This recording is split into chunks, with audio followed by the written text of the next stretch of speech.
Yeah, and then the MLB, and then the NFL would play 162 games. Dude, you would murder. Yeah, you would murder every player. Holy God. Okay, Shane, this is who you are right now.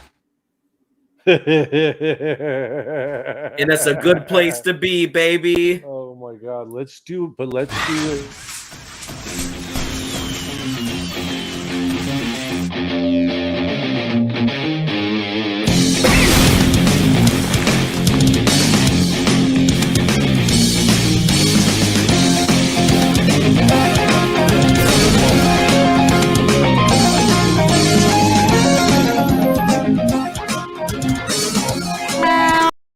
Ladies and gentlemen, coming to you live from the Creaky Tiki Studios, the Skyline Interactive Studios, and the Highline Interactive Studios. That's my place. We have Such Good Shoot, the podcast about anything and everything in the world of wrestling. So light up a cold one and crack open a beer and join us as we talk about Bad Blood 1997. Woo, yeah!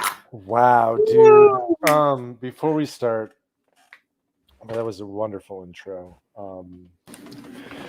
For all our Eagle Eye viewers, we have some fans who were very, very loyal to us and watch religiously because we are deities in our own minds. But last week, you might have noticed something amiss. Perhaps in the SGS universe. And, this week I was planning on coming on and doing a tribute drink to Nat because Nat escaped and I thought he was gone. But guess what? I went and found him. I found him out in the wild, out in the wilderness. He's back. He's sleeping on the chair over there. Come on, bud. Come on over. So I'm cracked open this drink and I'm drinking a Nat tonight because I missed him. He was gone for over a week and he's back and he's just been sleeping and acting like a little brat ever since.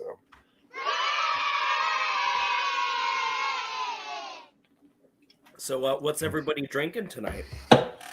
Oh, I got some of these things. It's the Bud Light seltzers are normally pretty good, bro. It's cherry limeade. The flavor's fine, but it's got the stevia in it. Oh. And I don't know, dude. Just fucking put sugar. I'm drinking alcohol. Like, why the fuck do I care about if it's, like, healthy for me? Put some sugar in it. Because it's called Bud Light. Oh, man. Yeah, you're right. Speaking of sugar and alcohol, Dozer, man. I got some of these, too. Dozer is rocking some Copper Fox rye aged in a port barrel. Oh, if you reverse it, it's Fopper Cox, which is kind of like Fapper Cox, which is kind of like jerking off. Apparently, and this is 1/3 hand malted Virginia barley and 2/3 100% Virginia grown rye. Hand malted, you know what that makes me think of?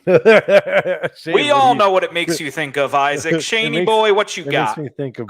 This is I've got some Bush Heavy in weights, but this is day number 2 of my BrewDog advent calendar for beer. It's Double Punk, which is their normal punk IPA. It's their flagship beer, but it's a double variety, so it's 8.5%. Day number 2. You and Wade both got one of them? Mm-hmm. And then I was pretty inebriated. I don't know whether or not I was elevated or drunk when I ordered them, but I accidentally, I had one in my cart, and then I went and I talked to Wade. I was like, hey, do you want to do this? And he was like, yeah. So I added 2 more, and I didn't realize I ordered 3. So I emailed them, and I was like, hey, I really don't need 3. And then they're like, yeah, that's fine. So they sent me a credit, but then they shipped me 3 anyways. So I've just got an extra one. Nice. Yeah, no. It's drinking time. No, down with the man, off with their head. Well, it's nice. It's nice that if you have ones that you really like, you can have a second. It's like that's not a bad thing. No, and if you have ones you really don't like, you can give them to Wade. Yeah. No, exactly. Yeah, no, Wade, you didn't hear that. Apparently, there's supposed to be 8 beers or something that like they're only brewed just for that and they're never gonna brew again. I think everything else is like weird, hard to find shit that might be seasonal or whatever. So That's pretty damn badass. Has Wade seen James Bond yet? the new one, probably not. But Wade, he have has you confirmed that he will drink them. He will drink them. I'm just curious if he's seen the new James Bond and if I can spoil it yet. No, I can assure you he is not. Sheik of the week. Week of the Sheik. Sheik of the week. Yeah. Sheik of the week. Sheik of the week. I was a little late there. I saw a really, really good one. I don't remember what it said though. Hold on. Yeah. We're the masters of prep. That's my favorite one too, dude. That one's dope as hell. Purple Rain, Purple Rain. I only want to see me beating the fuck out of that dumb son of a bitch Hulk Hogan underneath that purple rain. Purple rain, purple rain. Cumtown does one called Schlurple Brain. It's a good one. They even sell a t-shirt, Schlurple Brain. Good stuff. Fuck the lime in the coconut. Oh my god, wait.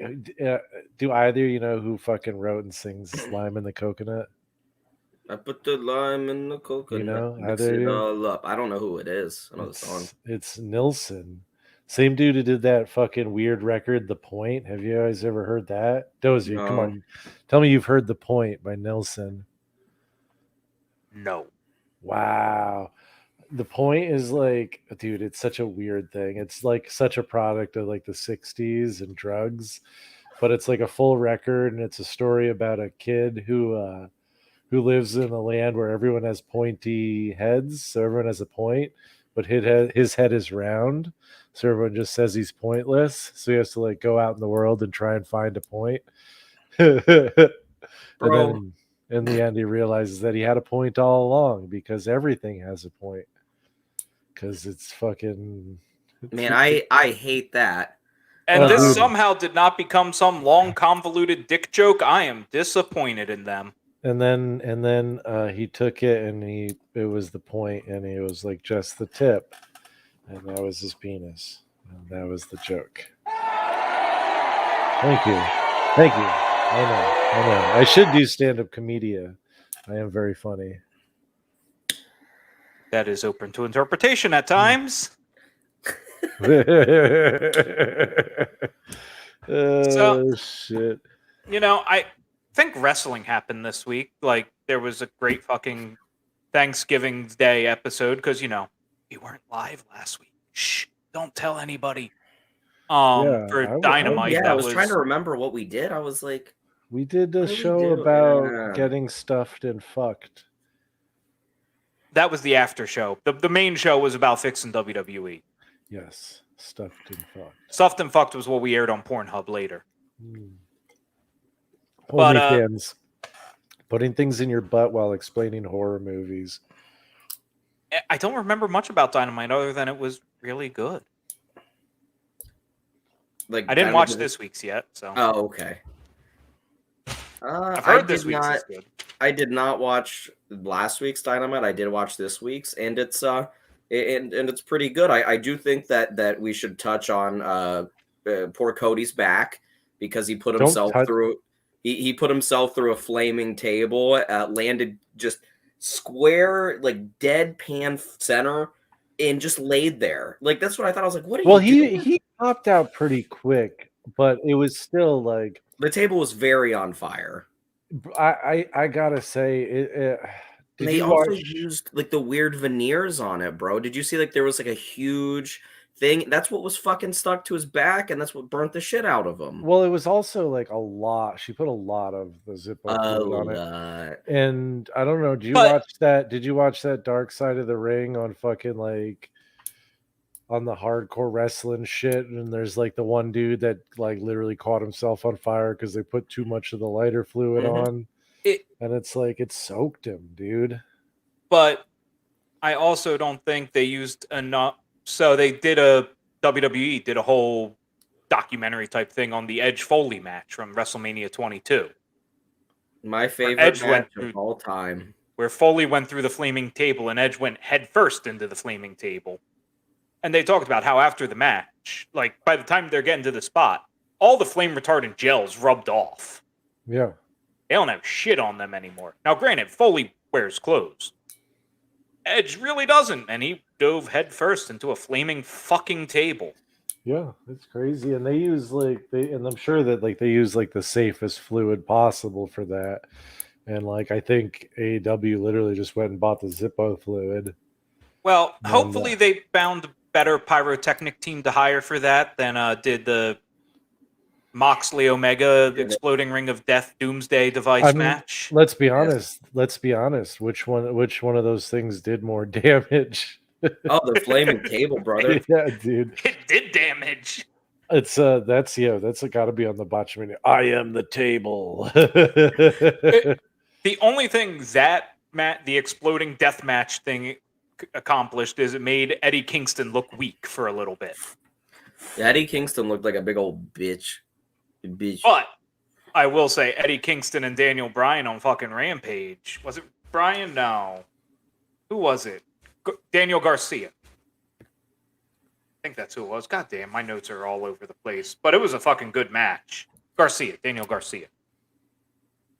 They tore the house down. Lots of good shit going on. And after Eddie barely eked out the win, 2.0 comes in and tries to kick his ass, and Jericho comes for the save. It's all sorts of good stuff. Watch Rampage.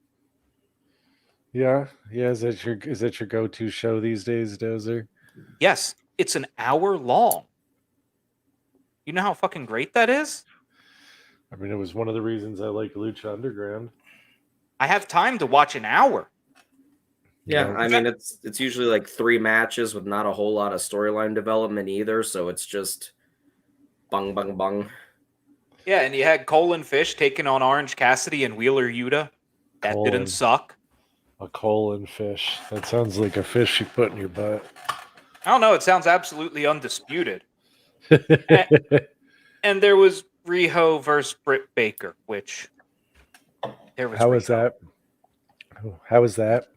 It didn't suck, but it was Riho. I don't care for her. See, I don't like Britt. Well, Britt's still super green, and that makes everything show a lot more. It's weird to have the pinnacle of your women's division currently be so incredibly green, and I think she is really hurt by the fact that there's not a lot of indies going on. She is a full-time practicing dentist, and she gets to wrestle matches once a week, if that. So, if there is one woman right now who's not currently signed with WWE, take them off the table because they're under contract. If there's one woman in professional wrestling right now who's not already at AEW who could come in, elevate the women's brand, and be the face of that company right now, who do you think it would be? Who do I think it would be in a perfect world, or who do I think it would logically happen? Because I mean, perfect world and logically. Why not? Give me your idea, and then what you think is going to happen. Yeah. I mean, straight up, the right answer is Tessa Blanchard. She might be a piece of shit and everything, but Tessa kicks ass. It just is what it is. God, as far as just regular wrestling women, I mean you could bring in Taya Valkyrie, but I don't know if that if that brings really what you want. No, I mean I don't know if that name does anything. Tessa brings some in, but I mean, yeah, I'm just curious. Dozer, you have an answer to that? I was going to say Mickey James. It's not the long-term name of a division. No. It's like bringing in Jericho. It's a short-term fix to get some notoriety. It's not it's clear Britt or one of the other homegrown stars is the long-term face of the division.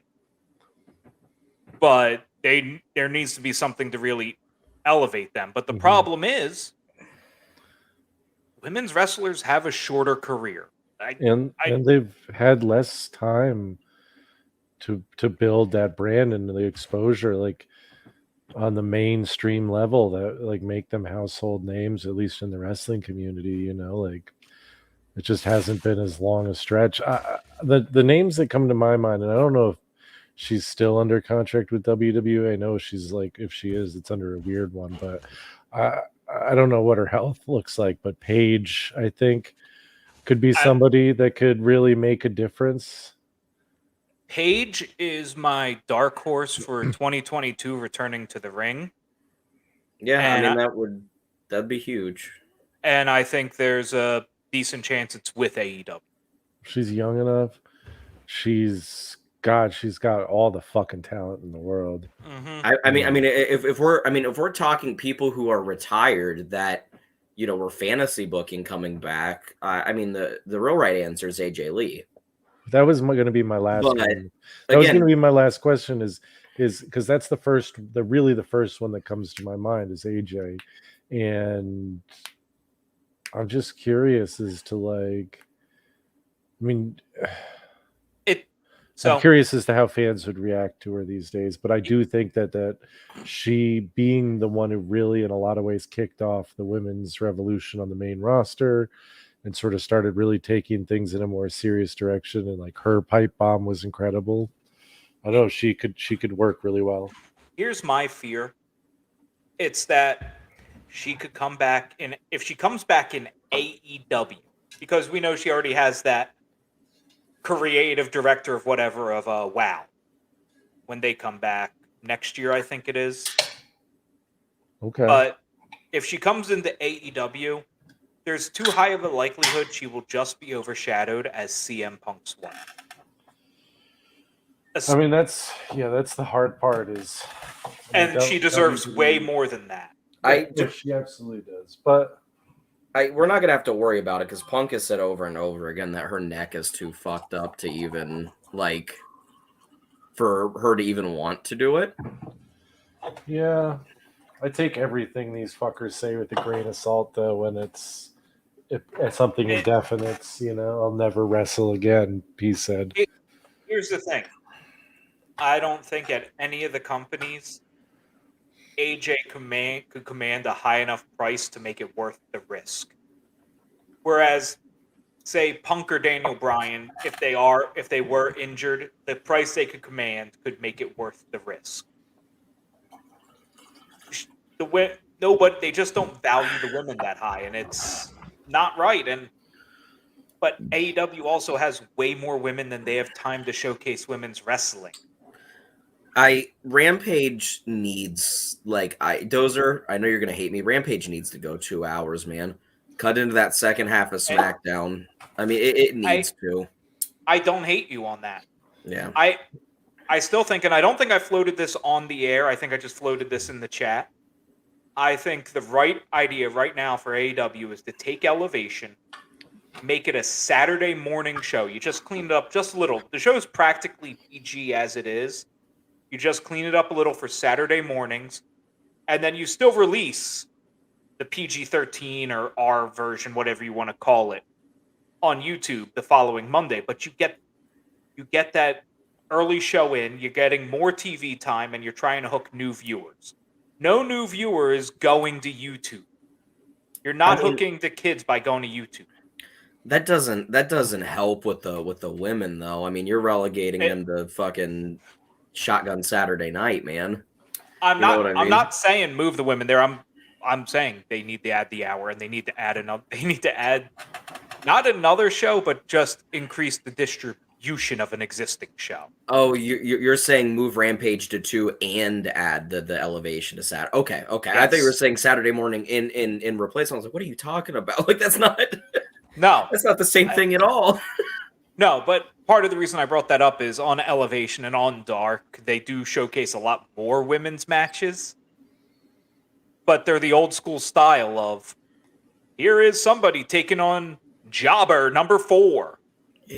Here's another way that they could get women involved a little more is by starting to include them in stables. You could have an all-women stable. You could have, a woman or two join the inner circle. You could have, Well, you have Anna Jay in the Dark Order, and you have the Bunny and whatever the fuck Matt Hardy has. Why not? why not go a completely different round? Go intergender. Have intergender matches like they did on Lucha Underground. Dude, I'm sorry. We saw some incredible intergender matches in Lucha Underground. Yeah, wow. And you know who wrestles a ton of intergender matches? Tessa Blanchard. So And God, what a way to, if you really want to make a woman look stronger, have her fight a dude. If you want to set yourself apart from WWE and do things that they never do, so you can look different, boom, right there. And what you do, and I know it's not what they need right now, but that is when you introduce something along the lines of the open weight championship that is open to everybody. Mm-hmm. Either that or just like a generic trios championship, like Lucha Underground did, where it could be any trios. God, yeah, that was a great. And those were really fun matches. They had some great battles, and it was always like random people would be thrown together in teams, and it still worked even when you were doing it like that. So sometimes it played into it. Yeah, I mean, and like AEW already has like a really, really, really solid division to start that out with, because you could just start it out with Cole and the Bucks, or Kenny and the Bucks versus Death Triad, Pac Phoenix and Pentagon. Like that's your first title match. That's easy. That's easy money. Yeah, and there's so many of those things that you can do. Yeah. They've been setting themselves up for it. They've teased it. They just need to pull the trigger on it. Yeah, and then they should just start doing pay-per-views where they barely have any singles matches, and it's all tag teams and trios and handicaps and things like called gang warfare. No. We're not getting ahead of ourselves. That's next week or next month or whenever the fuck we're getting the Survivor Series. No, that's this show too. Yes, but the Survivor Series is literally called Gang Warfare. Oh, nice. But nobody knows that because everyone just calls it Montreal. Everybody knows one match. Yeah, it's always just Survivor Series. Montreal is Survivor Series 97. Screwjob. Is really funny. Yeah, Screwjob series. So, but before we get into that, I would like to. Oh shit! Yes. Shane, what did you get in the mail, dude? You did something cool. You spent some money. Yes. Let me not show my address. That's probably his address is 42069 Gayview Boulevard, Gay Butt Sexville, Ohio. 8747 gay. All right, so I got zobiproductions.com, really well known like autograph site. They sell a shit ton of stuff. They did a Black Friday wrestling box. XL, they said it was the extra large. So apparently there's going to be 3 quote premium unquote autographs in here, and I spent a lump sum of money on this. So all right, do tell, how much did that box cost before you open it? I want to know. Take a guess. Just take a wide. No, here. How about I open it and then you guess how much it cost me? We'll make it a game. I'm gonna guess $120. Hold on, I have an idea.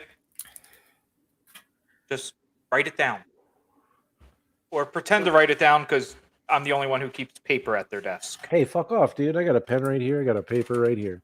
Hey, do I need to write anything down? I mean, I know how much it costed me. Yeah, you're not playing. I'm writing down what I think it is. I said 120, but he also said more, which makes me think it's more than 120. It is more than 120. Okay. Well, fuck, I already lost. 169. I wrote down 169. Okay. Because that's more than 120. All right, let's see. I'm 49. I'm not looking. So I've got.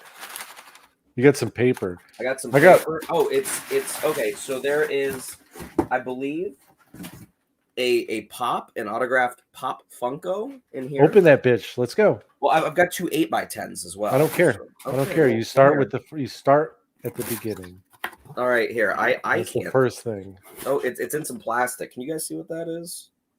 Is it It good? looks No. like Orange Cassidy to me. I do not believe that it is the orange guy. Oh, dude, this is fucking awesome. This is so It cool. looks like a This is already worth what I paid for. So this is autographed. Shut the fuck up, dude. Shane got a Stone Cold Steve Austin certified Funko Pop. Yep. That's worth. That's. Did you pay $200 for that? $250. So I'm gonna real quick get the plastic wrap off this. I mean, and then That's worth the price of admission. Like, Dude. Yeah. No, I was like in my head, I was like, there's gonna be a fucking Stone Cold auto in here, but like I didn't want to say it. You know what I mean? Well, last time it was like Undertaker shit, right? Yeah, last time. I mean, and I like that more. All right, so here's the first 8x10. I'm not looking. Oh, nice. Is it good? ooh, I mean, it's all right. Oh, it's the Miro. You know, that's cool. Yeah, it's fine. All right, and then what about this one? Is this good? Good, bad, the other? Yo, look, just look at it. Oh, it's the orange dude. Dude, what the fuck? How did I call that? I mean, you know, the 8x10s are good, but like the Stone Cold was worth the price of admission unto itself. So you could throw those. Yeah, I 8x10s away. literally couldn't be happier with this. This is very nice. Well. Dude, you got a Stone Cold autograph. Yeah, man. I do believe he's the second greatest wrestler of all time, according to Such Good Shoot. I believe so as well. Yeah. absolutely. And I think he signs his name less than the greatest wrestler of all time. Yeah, he doesn't autograph. He doesn't. No, he never autographs stuff. Yeah, no, it's definitely. And like the cool thing is that with Zobi, they authenticate their stuff with JSA before they send it to you. Yep. So It's good to go. You know it's real. That's a really nice piece, man. I'm a little jealous. And I'm a little proud. I got candy canes for my Christmas tree. That's pretty cool, honestly. Yeah, they're different flavored ones, like Starburst and like Trolley Gummy Sour Bears or whatever, and then like the what was the other flavor? Maybe Dum Dums or some shit. Dum Dum flavored candy canes? I don't know. They got a million different kinds. That exists. My son. They make candy canes out of every flavor. Yeah, Oh. my son was like, "Dada, can I get a Christmas tree with candy canes? Is that okay?" I'm like, "Yeah, fuck yeah, man, let's get some candy canes." And what he really meant by that is, can we hang all the candy canes on it, and then can I eat them all off the tree immediately? Yes. And he was sorely disappointed when I let him do the first part, not the second part. So. You know, a couple of years ago, my mother-in-law made an entire Christmas tree out of candy canes. Dude, thing was fucking badass. Damn, but then we had like 4,000 candy canes, and no one wanted to eat them. I made a edible that was 4,000 milligrams once. It was a Lego man. It was like a sour blue gummy Lego man, and I gave it to my buddy. And actually, he's my roommate now. I gave it to him, and I said, "Hey, I'm going to give you this. It's like 4,000 milligrams of THC, but I'm only giving you this if you eat it by yourself all at once." And he did. And then he got extremely... What the fuck? Why would you... do something so generous and kind to my friend is give him 4,000 milligrams of THC in an edible form? No, why would he do something that stupid? How long was he high? He still is. Dude. Yeah, dude. He was my friend. Oh. You asked the question about being stupid. Like, shit. That doesn't say much about us, does it? It's like that Simpsons episode where like, "God, homie, you really are slow." And then he's sitting in the kitchen and he like zooms in his head. He's like, "Wait, something was said. What was it? Did he call me slow?" And it like zooms back out and it's like hours later. You know, completely off topic. It makes me think of this one time I was out to dinner with my mom and a couple cousins, and my mom's just finished saying how I was a quiet, good baby. And then my two cousins were huge crybabies, and now they're fucking geniuses. And she goes, I think being a whiny baby is a sign of intelligence. I sit there and go, I think my mom just called me stupid. Wait a minute. God damn it. I think I've been bamboozled. Yeah. Yeah. It was not a good time. Not a good time. But you know what? So smart. You know what also wasn't a good time? It's time for our main event of the evening. You would have known it was a bad time, pal. Oh, I mean, really, honestly, and legitimately. I don't know. I still have a soft spot for this pay-per-view. Is it as good as I remember? No, it is not. I feel like Road Wild might have been a better pay-per-view all around. Yeah. It was. Totally was. Look, this is in rare air. The only pay-per-view this can be compared to is the Wrestling Classic. Oh God, no! It's not that bad. It's not. Yes, it is. It's not. There was some good stuff in this. It just was sprinkled with a lot of shit and a lot of like, oh fuck, what are we gonna do? We have to change half our plans now. Yeah, so we start off the show with Pyro and then announcing the sad passing of Brian Pillman. Yeah, why you wouldn't lead with that and then cold open, people. You cold open with that. Yeah, you run like the little shitty throw. Like, I understand it was right before they went on air, but you can quick throw together like a 30-second picture and video package. You know what I mean? Doesn't even need that. You just need. They opened to Vince McMahon. We're sorry to inform you this. They ring the bell 10 times. Then the signature hits. Then the show opening hits. And they were trying to use it as like a way to like get people to watch throughout the pay-per-view. Like they kept trying to do like news updates on it. It's like he's dead. What news update do you have for me? It felt really awkward. None more so when it's later in the show, but when the match was actually supposed to happen. But yeah, it was like a weird way to open, and then they go right into the Nation of Domination versus the Legion of Doom. But it was supposed to be with Ken Shamrock. And that was like right after Ken Shamrock got into that weird like thing where he was spitting up blood in the ring. On Raw, and so he had like internal injuries, so he wasn't there. So it was the handicap match, and I gotta be honest, I liked this match. Like, I didn't hate this match at all. Like, this wasn't offensive to me. Like, the ending was stupid. Like, it definitely had like a WCW finish, but like the work in it, like I thought Legion of Doom actually put on a decent match for like their typical style. The Rock always puts on like pretty good matches, man. But then the Rock at that point like was just becoming like heel Rock, and he was like still Raw, but like coming into like what was making him great. D'Lo was incredible at that point, and then you had Godfather before his Godfather. So like it was a good team against another really good team. The finish is really the one thing that dragged it down. This match actually wasn't too long. I thought it was a fine length. 12 minutes and 20 seconds. It was a good opener. They did a lot of good shit. And then, at the end, it got really fucking weird and fucky. Shocking.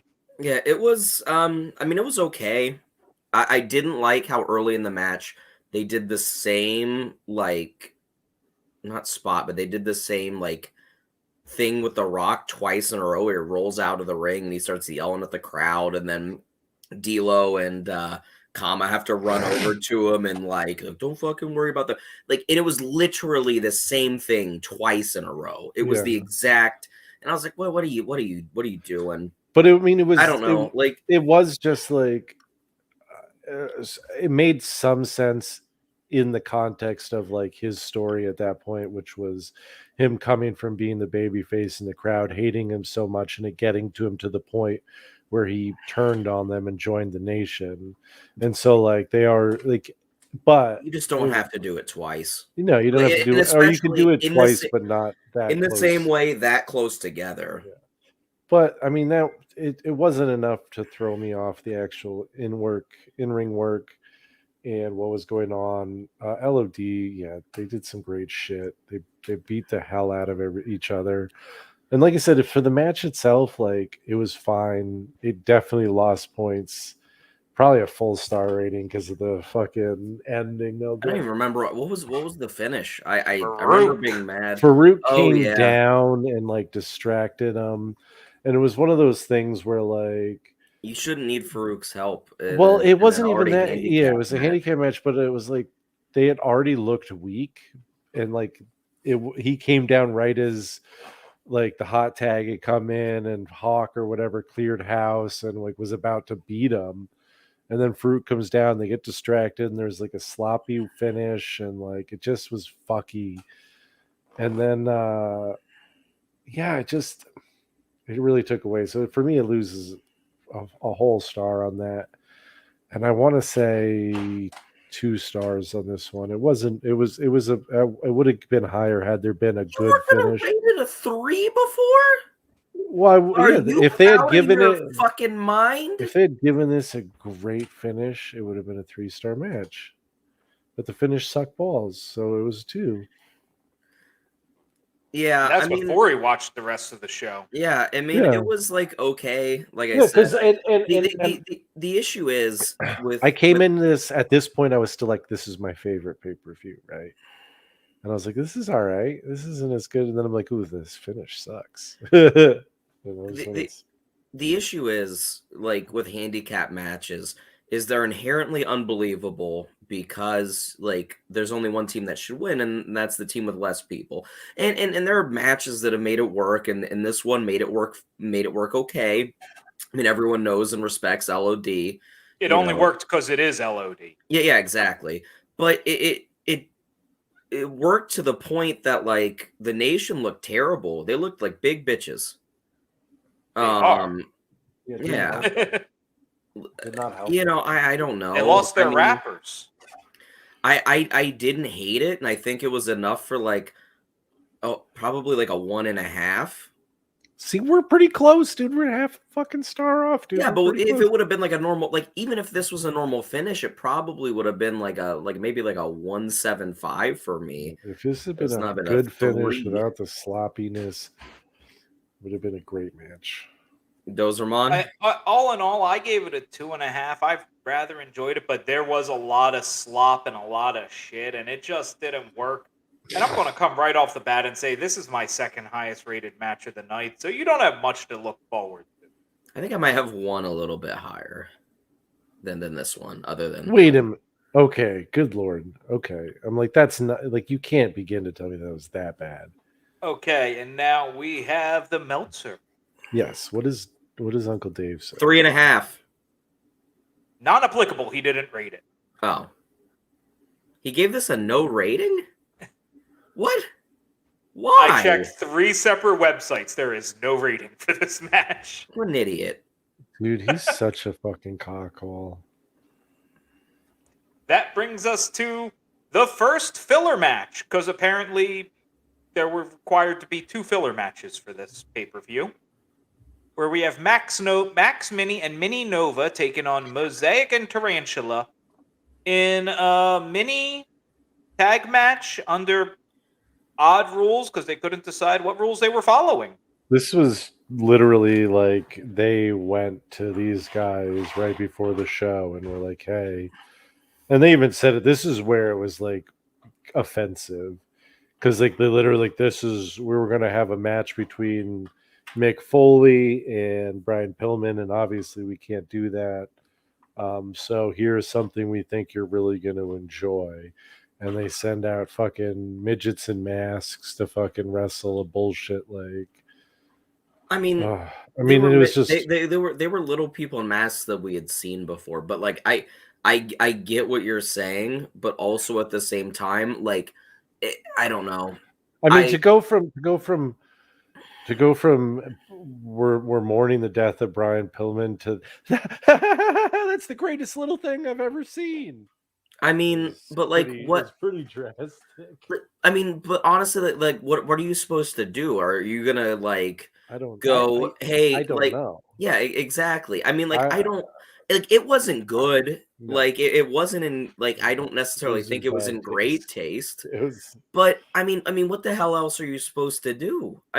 Again, like you've just announced to this crowd that like Brian Pillman has died, and you understand that like there will probably be a lot of like unrest in the crowd. Like, what are you gonna do? Throw Mick Foley out there and be like, "Hey, go I don't know wrestle if- someone else"? Did they announce it live to the crowd? I don't know if they did. I'm sure they did at some. Because I watched a Wrestling with Regret on it, and the guy who was reviewing the show with him was there, and I think he mentioned that they didn't say anything. They didn't really know what was going on and why that match was on the card.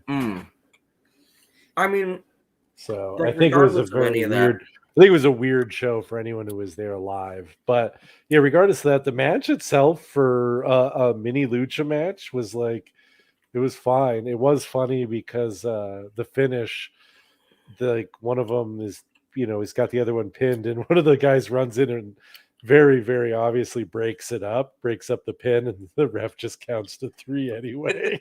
It was fucking Kyoto, dude. Kyoto was getting on one knee and giving him shit. It was offensive as hell. Oh yeah, I mean, but still, they're like, we're going home, and they're like, they were going to keep going, and like it literally broke up the pin. I think the way they like the commentators in Kyoto treated those guys was more offensive than them putting it on the show in lieu of Brian Pillman. And they straight up did. I mean, Jerry.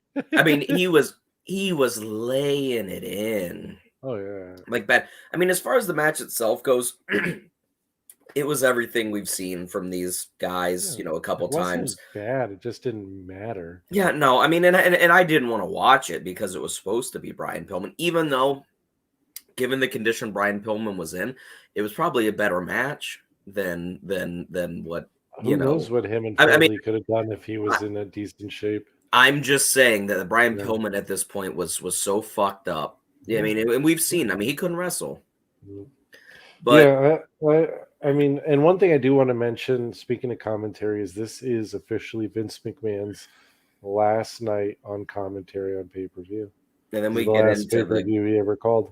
Golden years of JR and King just yelling at each other for and then for a little while, JR and so one of the best was JR and Heyman. That was a great booth. Yeah, but that's not till like 99, 2000, something like that. Yeah.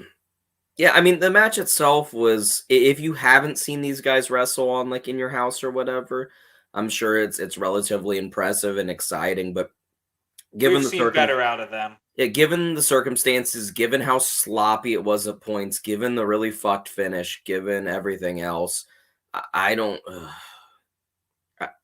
I feel comfortable giving it a 1, and I feel very bad for the guys who wrestled because they really did do their best, and 1 is a reasonable rating for it. I gave it a 1 as well. Oh, there you go. And that's as close as we're going to get to a clusterfuck because Meltzer did not rate this match. I mean, I guess I understand not rating this more than the match that was actually on the card. Did you just take the night off? He rated something. He rated one thing. Yes. Oh. 1 match is rated in this. What a fucking cocksucker. I hate Dave. And it's not like they're even duds or anything. There's just no ratings. And he's rated. I have ratings for him from not shittier pay-per-views, but other pay-per-views of the same caliber. He watches less wrestling than Isaac. Like, that's insanely impressive. Yeah, that's almost impossible, dude. Well, that brings us to our third tag match of the night. Dear God, Vince was not on his bandwagon at this point. There's a lot of fucking tags in this thing. You gotta remember, this is leading up to Survivor Series. Yeah. Where we have Hog and Pig taking on Mosh and Thrasher. Good fucking Lord. What a pile of shit that was. Oh, God, it was terrible. Like, I don't even know how to begin on this. I think my notes just say it's terrible. It's so bad. And there's points where, like, people almost die. Yeah. I don't know what the fuck that was, but it was I don't know, man. I didn't hate it as much as you guys did. I mean, at this point, I had already started checking out of the pay-per-view, though. So maybe I just didn't pay enough attention to be mad at it. But like, my opinion on this match is if you've seen the Hog and Pig versus Smash and Mosh or whatever, like if you've seen those two teams face each other, you've seen this match. And it was about to that quality, other than when Thrash powerbombed himself. And You mean the flapjack? Oh, no. When Thrash powerbombed himself on the outside of the ring. Oh, and yes. then when Phineas almost broke his neck again. Which honestly kind of added something to the match. That spot was rad. It was crazy. He thought Dude, I liked it. It was awesome. It was so sketchy. Yeah, whatever. I don't really have much else to say about it. I feel confident enough to give it a 1 as well. It did have the commentary call of the night with Vince McMahon going, he's trying to yank Mosh off. So we had that little bit, and we had the flapjack that went way too bad. Like, I don't even think they were trying for a flapjack. Vince called it a flapjack, but... How long was this match? This match was 12 minutes, 17 seconds. Holy fuck, it felt like it was 28 minutes. I mean, that's an appropriate length for a tag title match, 12 minutes. It didn't feel like it was 12, though. It felt way... I cannot believe you hated this match this much. Like, it was every other...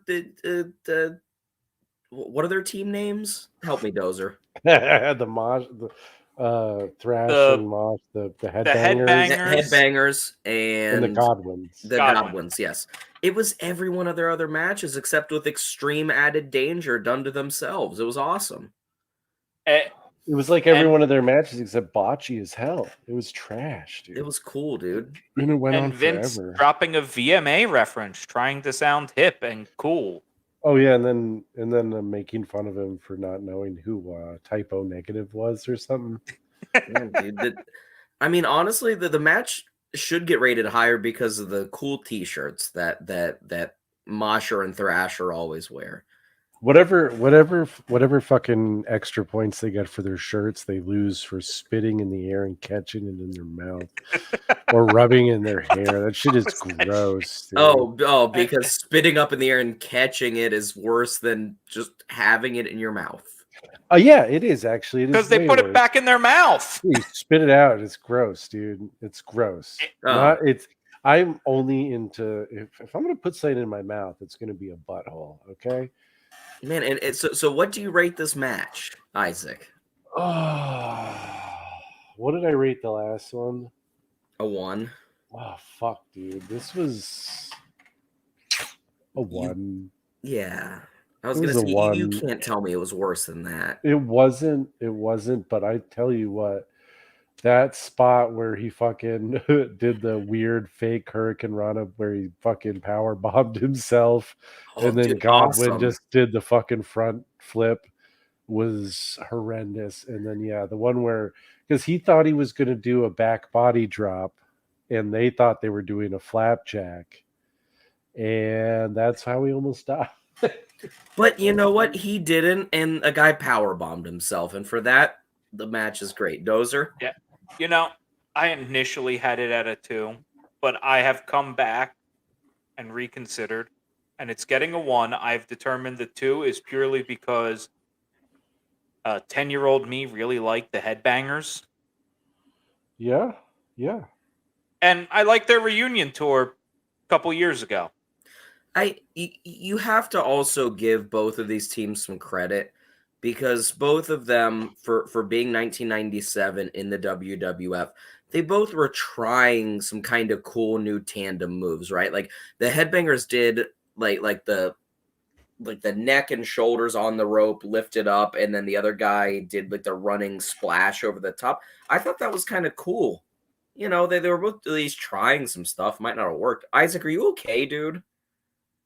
He's dying. I'm dying. I'm dead. I mean, Christ, brother. He's got the vid. I had a little thing happen where my penis shrunk up into my intestines and started coming out my nose. I had to push it back in. It's all good, dude. I'm great. It's coming out pretty easy, man. Yeah. Dozer, what's the fourth match? The fourth match is Owen Hart taking on Farouk for the Intercontinental title. This wasn't about the match at all. This match was literally like Stone Cold. We don't care with just, anyone. Yeah, literally just go and fuck in the ring. Don't do anything at all. Just fucking be in the ring and move around while Stone Cold does his shit, whatever he's doing, dude. I gotta say, the match itself was one of the worst things I've ever seen out of both these guys. Because they obviously, they didn't care, but goddamn, it's legitimately a 0. But Stone Cold on like doing his shit on commentary and fucking with everyone. I know you're talking trash about me in French.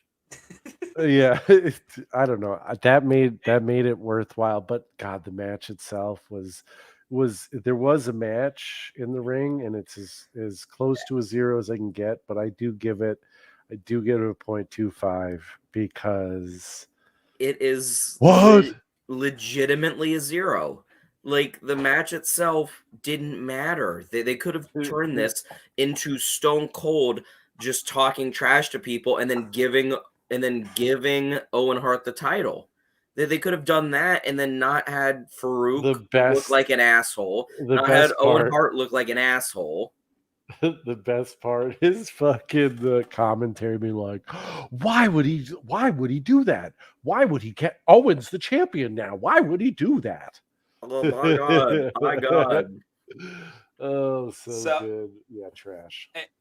I gave this 2 ratings. I gave it a 0.1 for the wrestling and a 3.5 for the entertainment value. Yes, dude. See, that's the thing is like Stone Cold is so fucking entertaining that it is one of the most entertaining segments of the night. He was so same key doing it the entire time, though. It almost got annoying to me.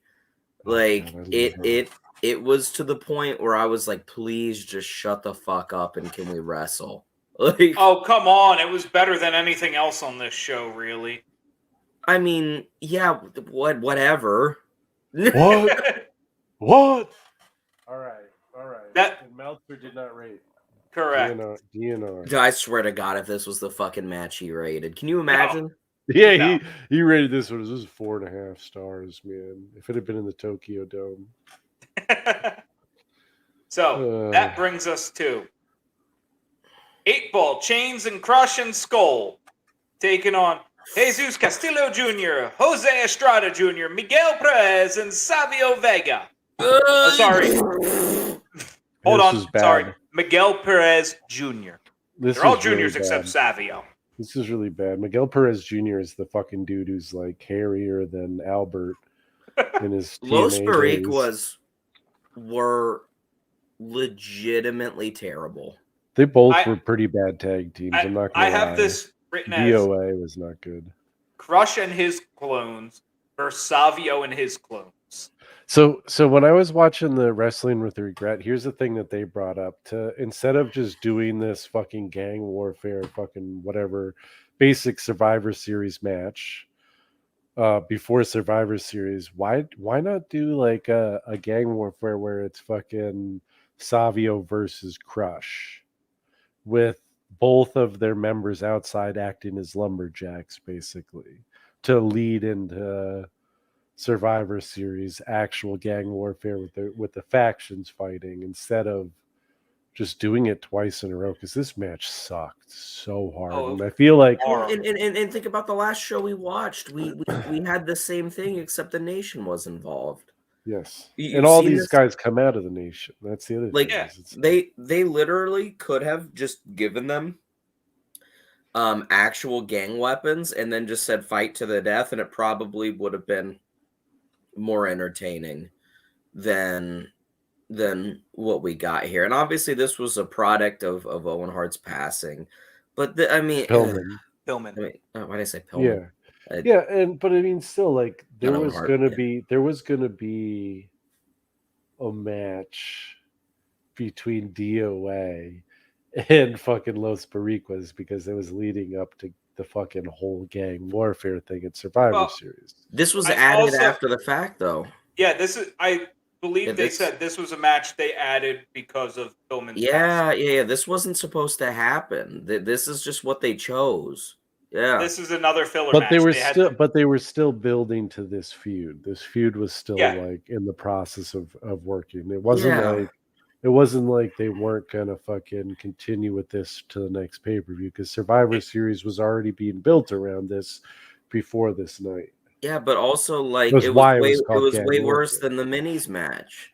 Yeah. This is once again like this is not a zero, because at least the focus was on the in-ring work, but the in-ring work was terrible, and it was wish it hadn't been. I could never tell who was in the ring. Stone Cold should have came out and fucked with this match. Yeah, definitely 0.25. They should have switched the times, right? This match could have went like the 5 minutes that Owen and Farouk went. Owen and Farouk could have went. How long does this match go, Dozer? I know you this match went 9 minutes. Owen and Farouk went 7 minutes. Yeah, I mean they could have switched it. Stone Cold could have fucked with these guys. It would have been a much better time. But the story wasn't there. Well, what did you rate it, Dozer? 0.5. Oof, I was so close. Shane, what'd you rate it? 2.5. Yeah. 0.25. You know what? I'll give it a 2.5. I'll round down. Fuck, dude. Is that actually? Well, does the DNR? It's a DNR. Yeah, he only rated the Hell in a Cell, brother. No. It was actually the Bret Hart match he rated. What? No, I'm kidding. Oh, Hell in a Cell. I almost spit on. I almost ended the podcast right there. All right. Speaking of which, oh god, is that what's next? Yes. I don't want to talk about it. This was easily the worst of the night. Was this Bret Hart bullshit? This is easily one of the worst things I've ever watched. This is like I just want to talk real quick about how shitty of a situation that Owen and Bret and the Bulldog and everyone and Stone Cold. Yeah, Stone Cold. Like all of these people were put in doing this night. This match went like 28 minutes. 23 minutes, 13 seconds, and that is 23 minutes too long. I mean, they changed the stipulations from a flag match to just a regular match with flags. Yeah, and this was the most WCW thing I've seen in WWE. If I was prepared for this, I would have had a clip of Sheldon Cooper going fun with flags. Yeah, the Hart Foundation seemed generally disinterested, and for good reason, obviously. And then you have them facing Vader and the Patriot in honor of America. Since when has Vader cared about America? Both of those guys were injured as well. Yeah, I mean, and I really don't mean disrespect for the Patriot, but this is not the match you want the Patriot in. This is not the match you want Vader in. You don't want any of these guys who are in this match to be in this match type. It doesn't suit what they do. And they were injured. Yeah, by any means. It was just clunky. Everything was never ended. Slow. The finish didn't even involve the fucking flags. No, it's just a That's regular some pinfall. WCW bullshit right No, there. and they changed it. Oh, well, it can be a pinfall or submission too. It's a And- flag match, but it's not. No, And it was bullshit. This why is even involve the flags? Who cares? for me. This is a first. This is an absolute first, and I am going with absolute zero on this one. It This was a match that happened. It was a match that happened, and it was still. It happened for far too long. It started still to a zero. It was a zero. This is probably the worst match I've seen reviewing wrestling. give me the wrestling classic. This is the worst. I mean, thing those I've seen. matches, at least they only went like 2 minutes. That's why This I is want it back. I mean, legit yeah. the The worst. wrestling classic was just death by jabs. And This was one huge punch. and I think I've never the seen a worst- match that made me want Ahmed Johnson. And the worst part about it is everyone involved is talented and can do so Mhm. much more and so much better. I mean, especially under better circumstances. Yeah. Shane, what are you giving it? I mean, it was a 0.25. It was one entire match. This That was you occurred. like this better. The focus, You like this yeah, better as a match, absolutely, than because Owen versus at Farouk. least the focus was on the match itself. The match itself was the focus. Maybe it was. I wish for it way hadn't too been. long. Again, you had Stone Cold. I mean, you had Owen Hart and Farouk, and then it was just Stone Cold going what, talking shit, what. Money. I mean, money. it was a Pure match fucking that money, occurred. baby. I gave it a -0. -0. I gave it as -0 too. I gave it a 0. I'll drink with you, Dozer. Because fuck this match. I never want to watch it again. Yeah, No, I it'll don't be ever too want soon. to watch anything on the pay-per-view ever again, to be honest. I will watch the next match again. This match I will watch again, and that is the inaugural Hell in a Cell match between Shawn Michaels and The Undertaker. You know what, dude? I don't give a shit what you say, Shane. This match is for the first, not only just for what it is, for the first Hell in a Cell, this match is fucking awesome.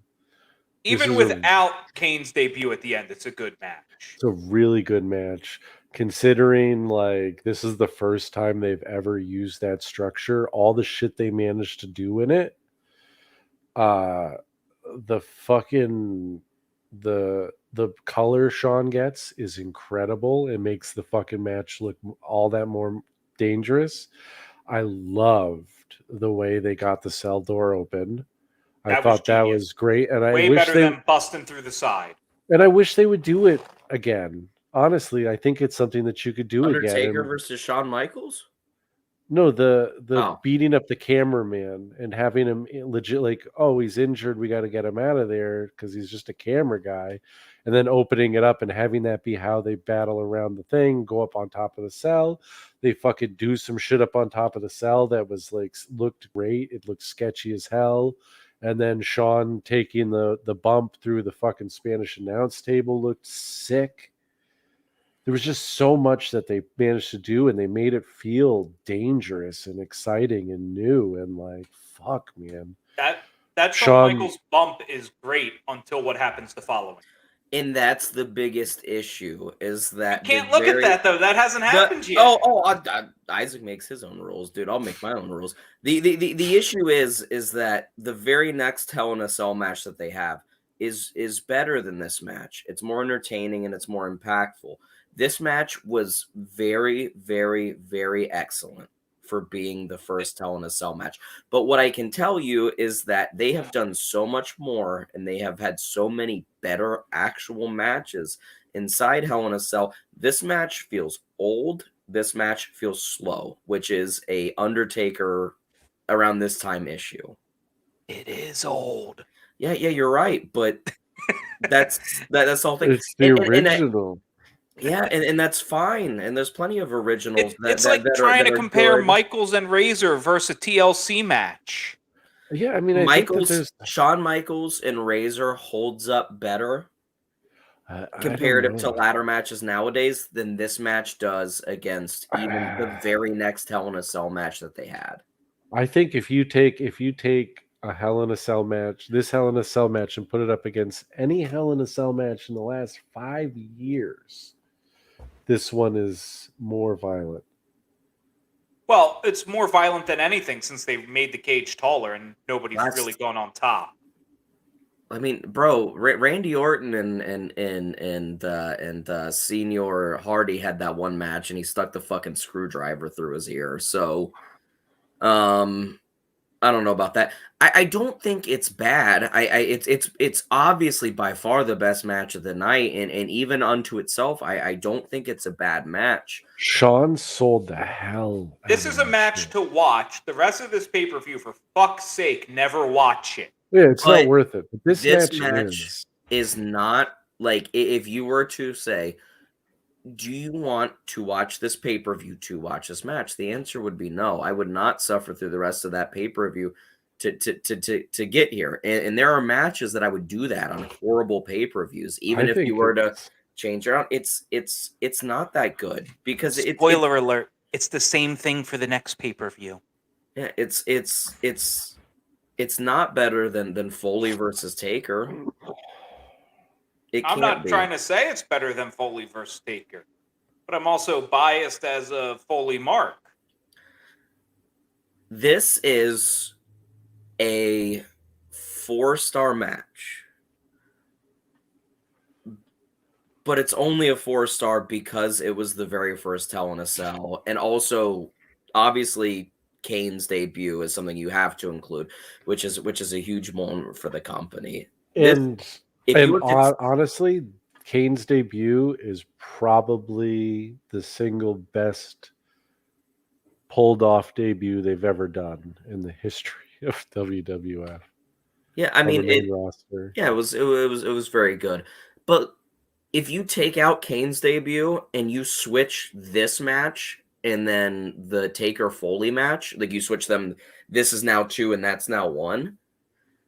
This is maybe a 3.25. I mean, for me, if you take those things out, you can't though. The Foley match though only happens because of this match. That's the thing is, I think that there's something about the context of it, and you watch like the way that they build this match, and I mean, it really is the foundation, the cornerstone of every Hell in a Cell match that comes next. I mean, you see all of these things that like people have to do in a Hell in a Cell match now, and like every time I watch it, I forget, like that bump off, like where he's hanging off the top. Yeah, it was excellent. And you're like, oh shit, like like they barely do stuff like that now. Like they're even safer about it, like the cage is also like 10 feet taller. It is absolutely. And they do airbags and stuff, and they cut the holes in the shit. But like Shawn, man, the fucking colors Shawn took. I mean, honestly, like that might be one of the best fucking blade jobs I've ever seen. He was gushing. So why didn't he do it earlier though? Is my question. They pulled it off when he went outside. Yeah, but that's fine. But if the structure is so dangerous and everything's so dangerous, why did it take him, 16 minutes to bleed when, Ric Flair over on the other channel gets punched in the face once and his entire head is dripping? He can't help it. I mean, I'm just asking. You're trying to sell this structure as being dangerous, and also why didn't Taker bleed? It built that well because he's undead. He was still like half undead. They did that sweet chin music where he sat right back up after, which is dear God, that was beautiful. But I think watching it this time, one of my absolute favorite moments from this is when they're up on top of the cell. And Undertaker is rubbing Michael's face on the grate, and literally 2 drops of blood hit the camera lens as it's looking up at him from right under. And it just is like, it really is like a perfect shot and a really incredible moment. And it's like, oh shit, there's like blood on the lens now. And how much blood is on that camera guy? Yeah. So, I mean, like there was a lot of stuff about it that really set a precedent for like what a Hell in the Cell match should be in a lot of ways that, like even like the first Money in the Bank and the first this and that, like none of them really like set the bar so high the first time. The first Money in the Bank didn't. I mean, it was, I don't know, like I feel like that, like, not even to say that it wasn't like the best of them, but like that they didn't, like the format for it hasn't been quite like so formulaic right off the bat. Whereas TLC won. TLC won. Yeah, what for there's been plenty of groundbreaking matches that you just love this match, and that's okay. They all look the same after it. Yeah. It's Go ahead and rate it a 5. Go on. I wasn't going to. Oh, I never was going to rate this a 5 because if Shit, I already wrote your 5 down. God damn. Yeah, I didn't. I know, and I do really genuinely love this match, but it's not this isn't the best Shawn Michaels Undertaker match. It's not the best Hell in a Cell match, but it is extremely important. It is extremely good. I think the debut of Kane really adds a lot to it, but I think it's a 4.5-star match with the debut of Kane. Without the debut of Kane, maybe 4.25, but I think that bumps it up because goddamn it, I love Vince McMahon. That's gotta be Kane. That's gotta be Kane. I just love that. That's gotta be. I mark out every time I hear it. It's gotta be Kane. So there you go, 4.5 stars. I'm giving it a 5. Fuck y'all. Wow. Even Dozer. Giving it a 5. And I'm going to spoiler alert because there's a very decent chance that I will finally break the scale when we get the full. Yeah, I was gonna say, what are you gonna do, man? That might be the match that breaks the scale, but that's also like my favorite match of all time. It reminds me of One Bite Pizza reviews whenever Dave has like a guest on and they're like, yeah, this pizza's like a 9.4. And he's like, no, fuck you. Fuck you. You can't do that. Like, what happens when you have a better piece of pizza? You're saying that, like, this is the greatest pizza you ever had. You got nowhere to go. Man. Like, it's a 9.4 for me right now. I'm hungry. And I'm like, honestly. Okay, John Cena. Yeah. But dude, if you John Cena was one of the best guests he ever had, though. Yeah, because John Cena just sat and talked shit to him in a very, like, real political way. Yeah, like a very like backhanded, shitty, like real talk. Would you suck off John Cena? What? Probably. Shane? I mean, if he was like, hey, depends on context. Like, listen. I would do it because of all the Make-A-Wishes that man's done. If he asked me, I'd be like, you know what? 300 plus Make-A-Wishes, I will. He's up to like 600 now. That's what I'm saying, dude. I'll give him 2 blowjobs then. Oh man, he could cuff the balls or whatever he wants. Dude. Oh, okay. John Cena. Well, if you excuse me, I have to fucking drink. Meltzer gave this a 5. The Meltzer. This is the last 5-star match he gives in WWF till 2011 and CM Punk. Yep, CM Punk. Cena Punk. When he retires, when he quits. No, yeah, when he wins the title and then leaves to the crowd. Yeah. Oh god, that was they did that fucking crazy suplex from the ring to the outside spot, and everyone was like, "What are you doing?" That really was an incredible moment. One of the last, really incredible. It's better than Shawn versus Taker for Which Hell in a Cell. I have to say that does mean somehow, some way, Meltzer thinks this match is better than fucking Foley Taker Hell in a Cell. Wait a minute. Do we have a rating on that from him? I don't have it, but this is the last 5-star match till 2011. Yeah. It has to be less than 5. I mean, I guess here's the thing. Foley Taker is a worse wrestling match than this.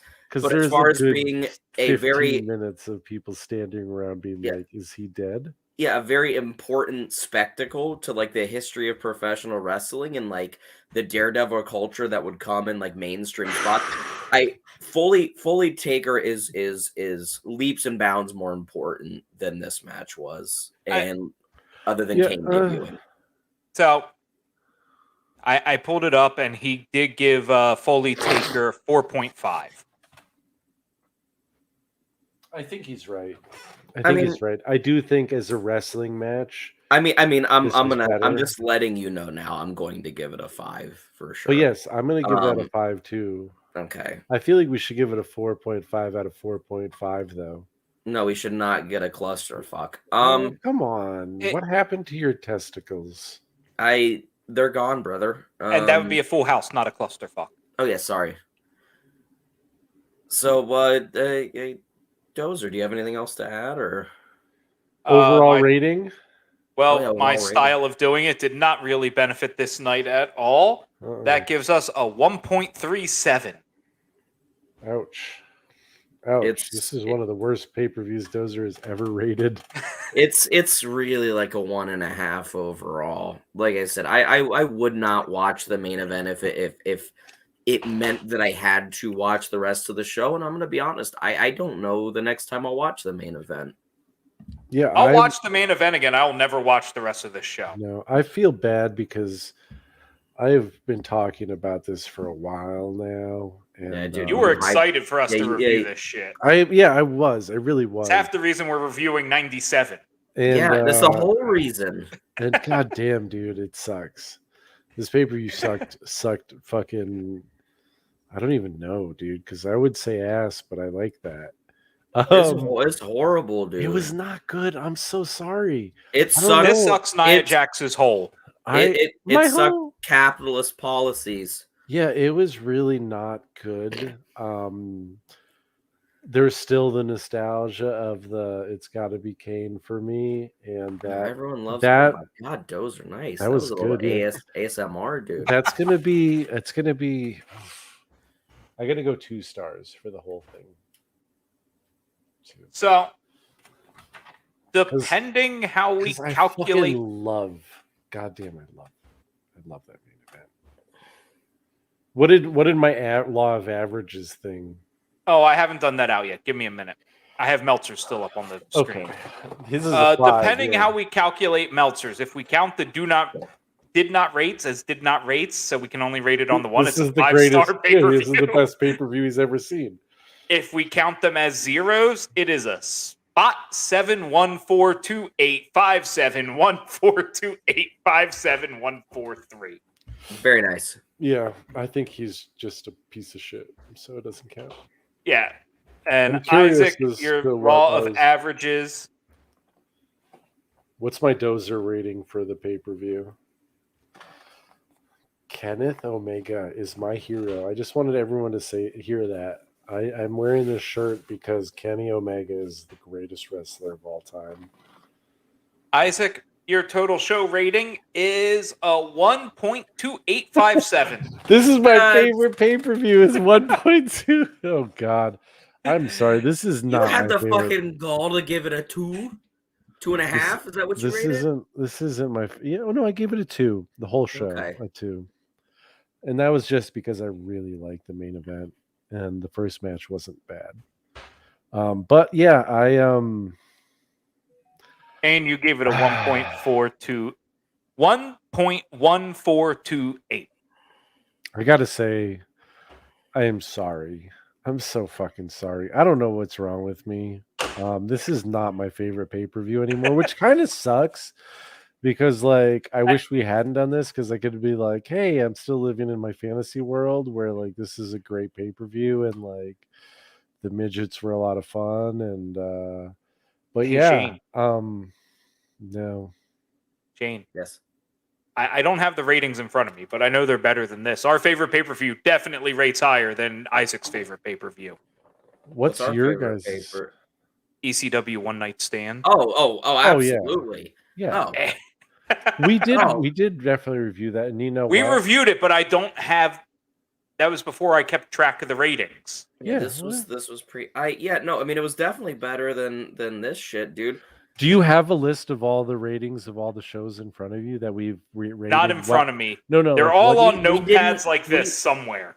Somewhere, One Night okay. Stand, I don't even think we did like a total show rating, to be honest. No, but I'd calculate it Yeah. out like I do these for any ones we didn't Yeah. give a rating to. But One Night Stands would definitely get a bump in there because that whole package is perfect. One Night Stand, the second One Night Stand, which doesn't even make sense, the 2006 version was better than this fucking show. And we haven't even rated that one. We haven't even watched it, dude. It was horrible. Oh, we've watched it. We haven't rated it. I'm pretty sure all of us have watched it. No, well, yeah, but I'm saying for the show. The second One Night Stand? Yeah, 2006. They did like 4 of them. Does you ready to Cena take us wins, out of here? we riot. Oh, yeah. Okay. Yeah. I'm going to jerk off and go to bed. Maybe eat a pickled Polish sausage. I don't know. Dozer. Hey, shit, I make those. You need some? I'll send some to you. Wait, legit? Yeah. Legit. You're not fucking with me right now. No, I get some ring bologna and I pickle it. I make some good fucking pickled hot sausage. Dozer. Dude, I'm Polish. Dozer, really? German, Polish, and Italian. I'll send you some pickled hot sausage. You send me some I am no longer, ladies and gentlemen of Such Good Shoot, I am no longer sucking off John Cena. I will be sucking off my dear co-host, Steven Dozerman. And with that astounding bombshell, I've been Shane. That's been Isaac. Dozer. That's been Isaac. We're Such Good Shoot. Thank you. Fuck you. We'll see you next week. Goodbye. Thank you. Fuck you. Bye. Thank you for listening to this edition of Such Good Shoot. If you are on YouTube, please remember to like, subscribe, and ring that bell icon. Or subscribe to us on your favorite audio catcher. Or finally, if you're on Facebook, leave a comment, like the video, and make sure to share it out to all your friends. Until next time, we have been Such Good Shoot, and have a